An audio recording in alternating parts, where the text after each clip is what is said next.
But from here, we're going to be having a conversation with some key people about the life of this parliament and what to look forward to in the 8th Parliament, an assessment basically of what we've seen over the course of these 4 years. Professor Kwabena Sarfo-Kantankah, he's a senior research fellow with Odikro, and there's Samuel Obeng, who is Executive Director, Parliamentary Network Africa. Gentlemen, a very good morning to you. Welcome on the AM show.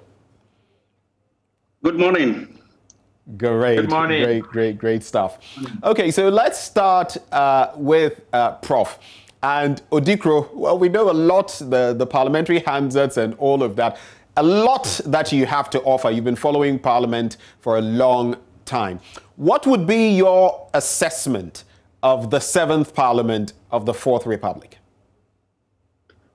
Thank you very much. Let me say good morning to our viewers and to your team. In fact, you are doing a great job. Well, it becomes quite difficult for somebody to put a hand on the performance and grade the 7th Parliament.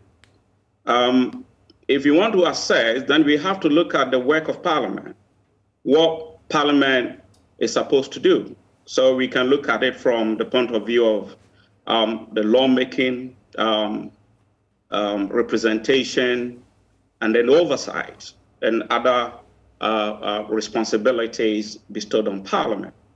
So we don't have specific assessment tools by which we can measure specifically the performance of Parliament.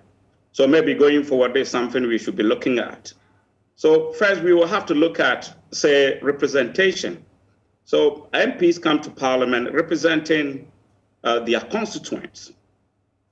Specifically their constituencies from which they came to Parliament. And then they represent Ghanaians as a whole. Now, we're looking at representation, and this is where Odikro comes in handy. For example, in 2016, 2017, thereabout, Odikro did some reports on Parliament, attendance, and then contribution on the floor of Parliament and all that.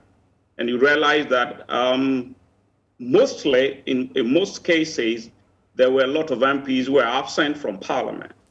The Hansard reports, the order reports and all that. And so we can say that from the point of view of Odikro in the last Parliament, and of course, you remember that the Speaker of Parliament, Professor Michael Quay, had occasions to complain about absenteeism of parliamentarians.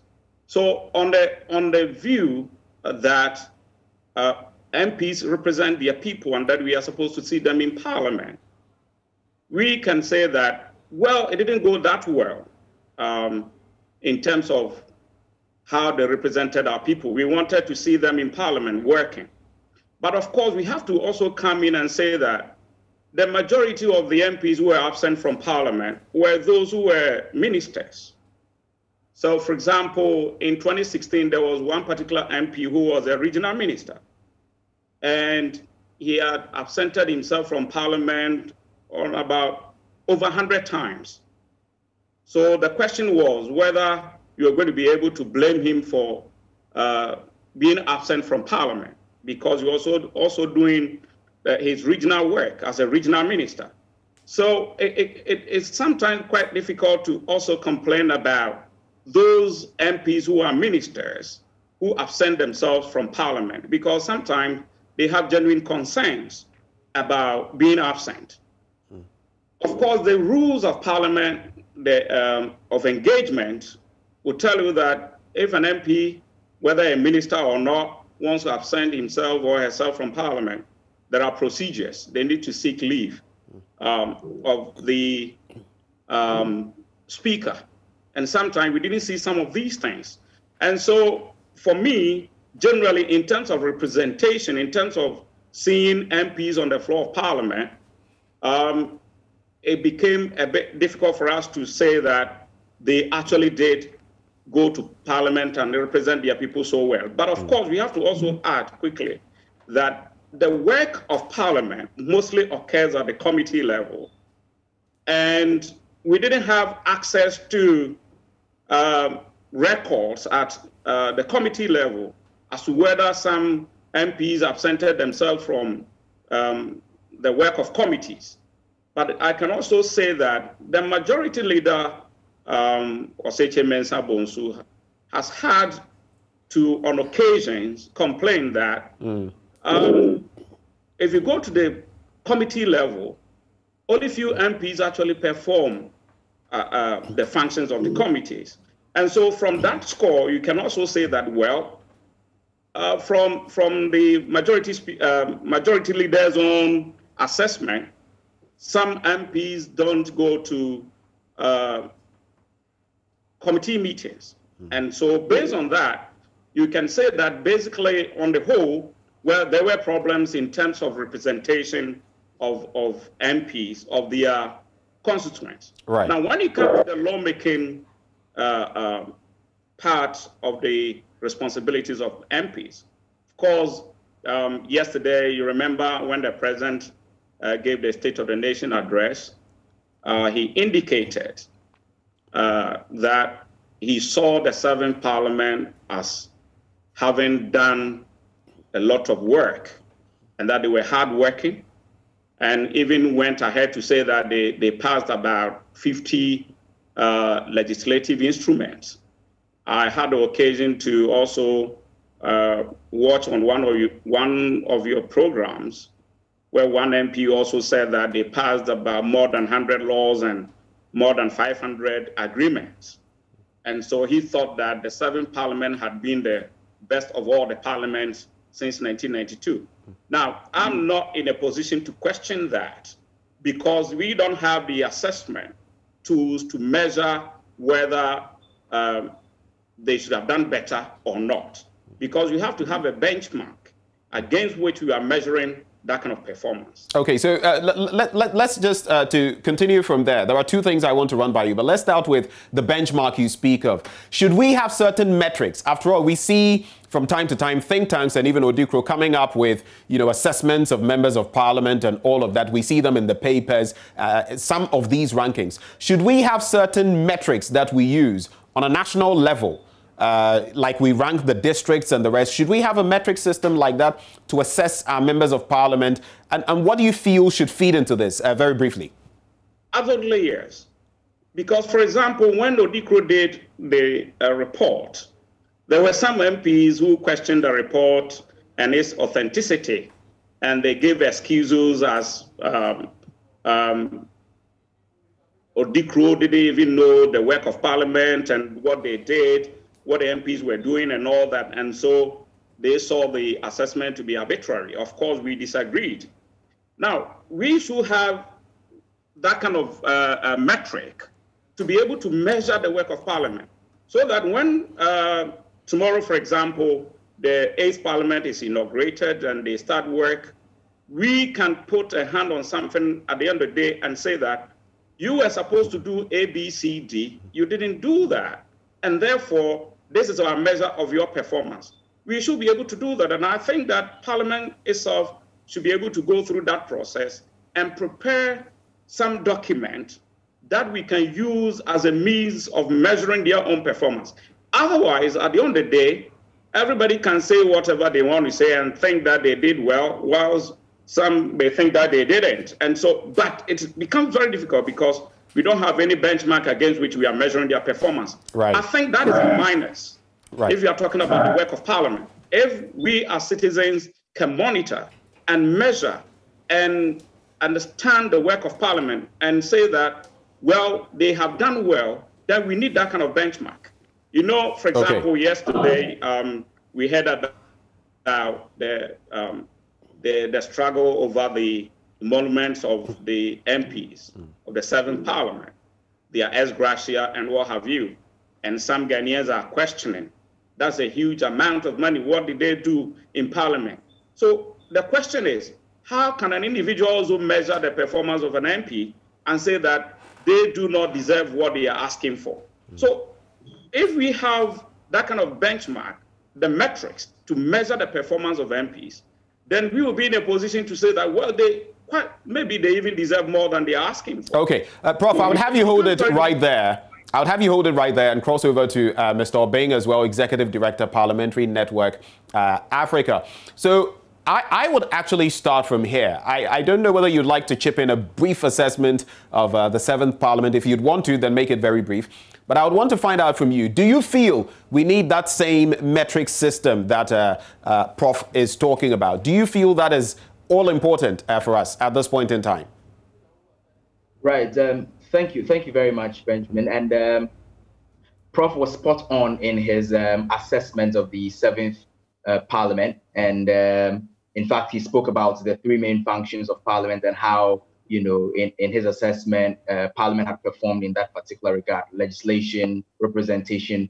And I want to emphasize a bit on the oversight side of Parliament. I think that whereas our current Parliament did an awesome job when it comes to legislation, because so many laws were passed, so many allies were actually seen through and all of that, we didn't see, you know, too much of the oversight functions that Parliament had to play. And this also happens because of the huge gap that existed between the majority side and the minority side. So with 169 as against 106, you always had, you know, members of Parliament issuing the mantra, the minority will have their say, the majority will have their way all the time, and having their way meant that they stick into the executive branch and, you know, essentially not doing much to hold them to account. So the oversight function of our Parliament did not go too well. And I think that if there is one thing that makes me excited about the current numbers for the 8th Parliament,